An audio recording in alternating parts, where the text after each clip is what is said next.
While we all have fond memories of these boots, and at one point probably either had or really wanted a pair, if we're being honest with ourselves, when it comes to fit, feel, and overall performance, these are the three most overrated Nike Mercurials of all time. In 2018, the Mercurial series changed forever, with Nike launching the Superfly 6 and Vapor 12, where for the first time ever, the Superfly and the Vapor were effectively the exact same football boot, the only difference being the Superfly was a mid and the Vapor was a low. Where there's nothing wrong with that, of course, but certainly when it came to the mid-cut Superfly model, it definitely watered down the concept, and when compared to the Superfly 4 and 5 that came before these, this was heavier, it was stiffer, it was less sock-like, and in general, just a lot more uninventive than what the Superfly series had been in years past. As worn by a young Cristiano Ronaldo, prime Thierry Henry, Didier Drogba, and a bunch of other incredible players,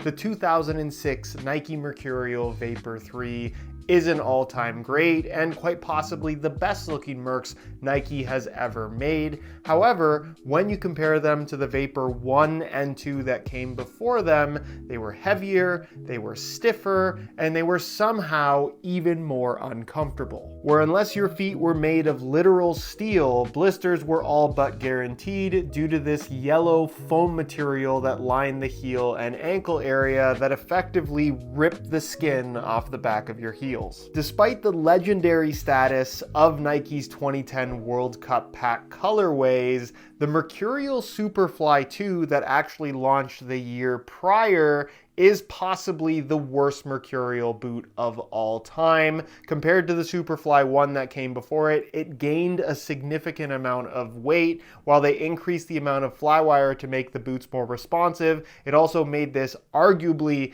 the stiffest football boot of all time. And to top it all off, the retail price was $400, making it by far the worst football boot you could buy for by far the most amount of money.